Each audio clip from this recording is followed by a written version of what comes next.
Which party is more concerned with people like you? I chose the 18 to 34 demographic, and you can see 41% say Democrats, 30% say neither, 25% say Republicans, and I probably fall in that neither camp, and I assume most people watching do. That's why a lot of the arguments coming from the Democrats on this issue don't make sense, because they lump the neither and the Republican groups together. Yeah. Even though like the neither side is like, well, I guess I'll vote for a Republican because the Democrats are nuts, but I don't like Republicans at all. Yeah, well, and it's also the case that for me, I'm very conservative, but I don't really feel the Republican Party has like my best interests in mind as a person either. And I think most Republicans don't feel that way. It's actually very interesting that 41% say they think the Democratic Party has their interest in mind because what that says to me is Democrats are just much more likely to fall in lockstep with the party line and say, oh, the politician who told me they have my best interest in mind has my best interest in mind. I had a conversation with Steven Crowder. And he asked me about my stance on abortion. And then I was like, my family, I grew up, we were pro-choice. These are the arguments we heard. It was always about there being some reasonable restrictions. But now the issue I have, I guess, is like, that, what's that woman's name? Michelle Wolf? Was that the comedian? Yeah. Saluting to abortion, saying everyone gets abortions. Lena Dunham saying she wished she had one. And I'm like, that doesn't represent me or my family and my community at all. And so which party do I vote for?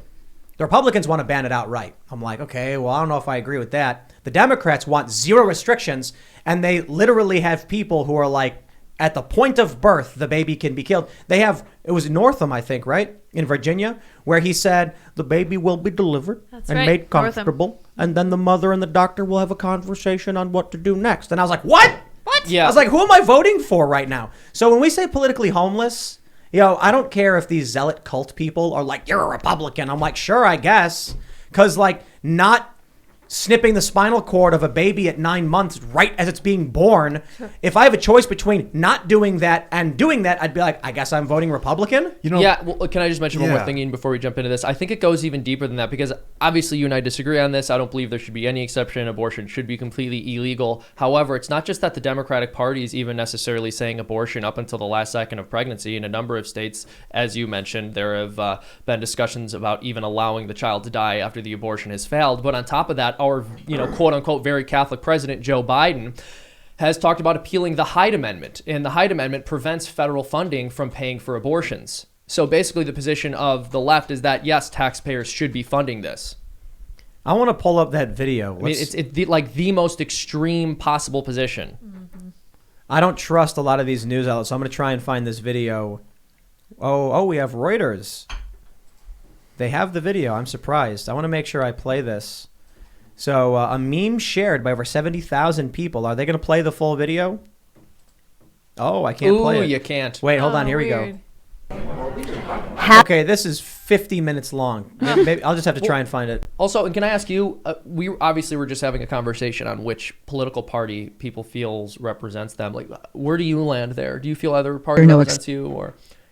No, I really don't. I feel very cynically about both. I think the Democrats are wrong for obvious reasons, but then the Republicans are just kind of putting up a fake opposition to that and then siphoning off money from all their donors and then obviously not really putting up any resistance to it considering the last few decades. Yeah. They both, Democrats and Republicans, do this. It's all just part of the same machine. It's just... Barack Obama...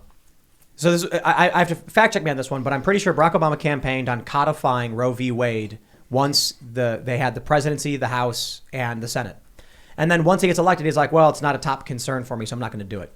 We heard this from Marjorie Taylor Greene, that I think it was Marjorie Taylor Greene and Thomas Massey, that even the Republicans will be like, we don't really want to ban Obamacare because we need the wedge issue. Mm-hmm. So they purposefully try. Was that Thomas Massey, I think? I don't think I can't remember so. who it was. I don't know. No. It was the other guy.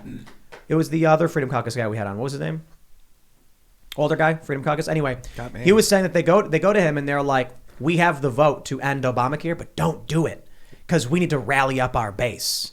we don't want to lose the issue. Oh, wow. I'm going to play this for you from Vox. All right, let's listen to this. Exception. There was a very contentious committee hearing yesterday when Fairfax County Delegate Kathy Tran made her case for lifting restrictions on third trimester abortions as well as other restrictions now in place. And she was pressed by a Republican delegate about whether her bill would permit an abortion even as a woman is essentially dilating, ready to give birth. And she answered that it would permit an abortion at that stage of labor. Do you support her measure and explain her answer? Yeah, and I wasn't there, Julie, and I certainly can't speak for Delegate Tran, but I would tell you first thing I would say is this is why decisions such as this should be made by providers, physicians, and the mothers and fathers that are involved. There are, when we talk about third trimester abortions, these are done with the consent of obviously the mother, with the consent of the physicians, more than one physician, by the way. And it's done in cases where there may be severe deformities, there may be a fetus that's non-viable. So in this particular example, if a mother is in labor, I can tell you exactly what would happen. The infant would be delivered. The infant would be kept comfortable. The infant would be resuscitated if that's what the mother and the family desired. And then a discussion would ensue between the physicians and the mother. So I think this was really blown out of proportion. But again, blown out of proportion. Let me on what? He's talking about deformities and non-viable fetuses. But he said it would be resuscitated, and then a discussion would happen. In the context of an abortion, it sounds a lot like, to me, like he was saying a living baby would be kept comfortable and resuscitated, and then we discuss whether we kill it. Mm-hmm. And also, maybe I'm wrong. Maybe I'm crazy about that. Well, maybe that is the most straightforward reading of what he just said. And also, when he talks about wait. I'm sorry.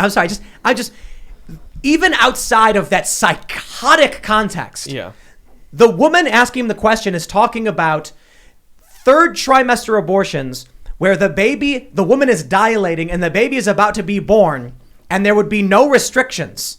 And he's like, yeah, right. Okay. Well, you see, the thing is, stop right there.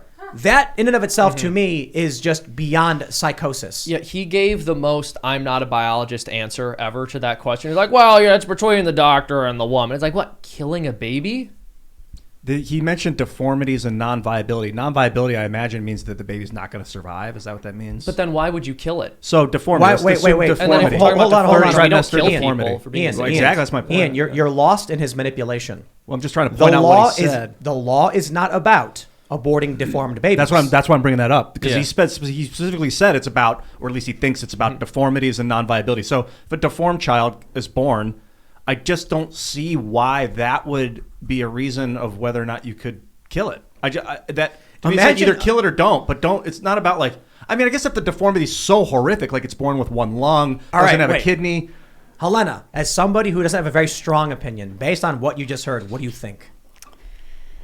I mean, I think it's obviously very wrong to kill a living baby. Like, don't get me wrong. And I think like a lot of people, they'll argue that this is just it's an extreme version of like a pro-choice stance, but most women who are getting abortions like aren't, killing their living babies. But then I think to myself, well, then what does it say about someone like him, even if he does have that more moderate stance on abortion for, I guess, normal women? What does it say about his logic and his reasoning? More moderate?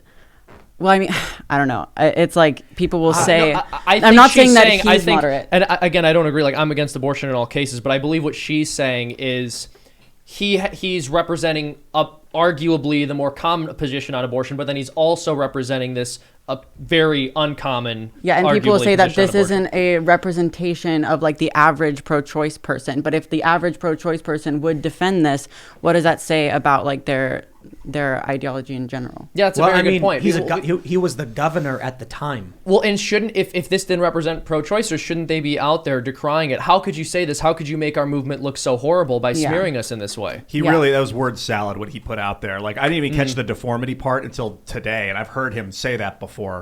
And that's why people probably aren't speaking about it, because they don't understand what he said. Reuters missing context. Nah. I'm like, dude, we all heard what he said, man.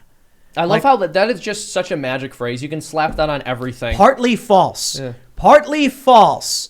Northam was not supporting infanticide. Yo, he literally said the baby would be resuscitated and the discussion would ensue in the context of abortion. What could he have been talking about? What are they going to discuss? But it's gender? Why didn't he say outright, I think that if a woman is dilating, you should not be able to kill the baby at that point? Is it hard to say?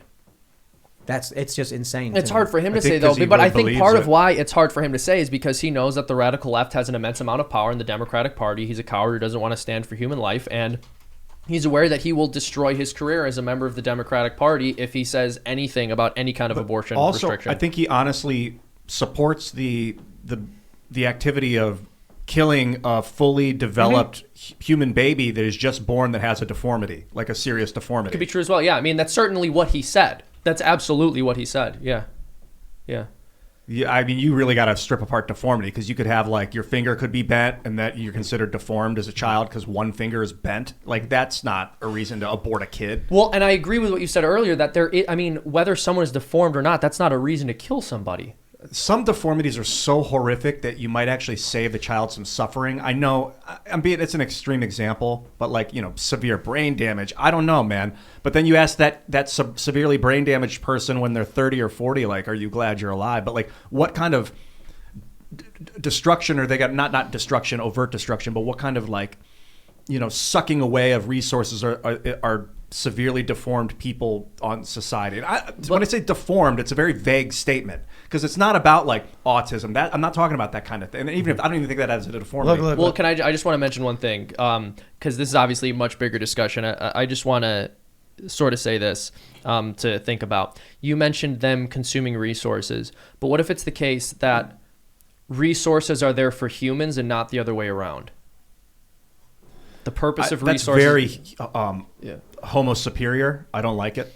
I don't think that things are here for us. I think we just happen to be here and at the top of the food chain. But if we're talking about resources, like what if it is the case that human life is intrinsically valuable and the reason resources are valuable is because they help keep us alive. So to say it's better off if this person is dead because that'll conserve resources is self-defeating because the purpose of the resource is to keep a person alive. Only because if people have unlimited food, they grow exponentially and overcrowd and destroy the system that they're like the deer population overeats, and so there's this built-in kind of like starvation method into humanity that keeps us from overgrowing almost, it seems like. I think we need to poll the audience. If you disagree with Ian, hit the like button. If you agree with Seamus, hit the like button. Yes. Then we'll know. Smash that like button. I think the problem with that is that's Malthusianism, right? And that thinking has been debunked by basically all of the historical analyses. So as the world population has increased, poverty and global poverty has decreased significantly. As more people have existed, there's been less poverty. There have been more resources. Getting a little wide on the conversation. Yeah. I'll just make one more point before we move on. One of the deformities that people refer to is, or one of the, we'll call it issues that the left often refers to as to why abortions should be allowed is Down syndrome. And there's a very famous video of a man with Down syndrome. I think he's testifying before Congress, right? Saying that they would have me killed. Why? It's like these people are alive. They're functioning. They are functioning human beings. But it's just because the traits they have are undesirable, people want them terminated before they could be alive. But the people who are alive are happy people. Mm-hmm. I get it that like humans we want to be more than animals, but we're animals and we're just smart animals. And like animals will destroy their young if they're not healthy often. Other non-human animals, like it's just, they're going to hold back the pack. You can't risk everyone else's existence because of one small, feeble child. And so they'll destroy it at birth, But our society is not crumbling because we're allowing disabled people to live. Our society is crumbling because we don't care enough for one another and we view other human beings as objects in that way. I don't think it's crumbling. I mean, I guess it's just a way of looking at it. I think our society's thriving for the most part. I mean, there's a lot of tremendous victories that the pro-liberty or right, whatever you want to call it, has achieved recently, like Elon Musk buying Twitter. But I think the leak of the Roe v. Wade initial draft shows for the first time in history this happened, our institutions are basically on fire. 20th century institutions, man. There's 18th century institutions that we're using. Thanks for checking out this segment from the Timcast IRL podcast. If you want to watch live, you can check out this channel Monday through Friday at 8 p.m. And don't forget to smash that like button, subscribe to this channel, and if you want more unfiltered and uncensored content with all of these guests, go to timcast.com and become a member. All of these guests you know and love in exclusive segments on our website where we are unrestricted in what we talk about, so you'll definitely not want to miss it. Thanks for hanging out. We'll see you all next time.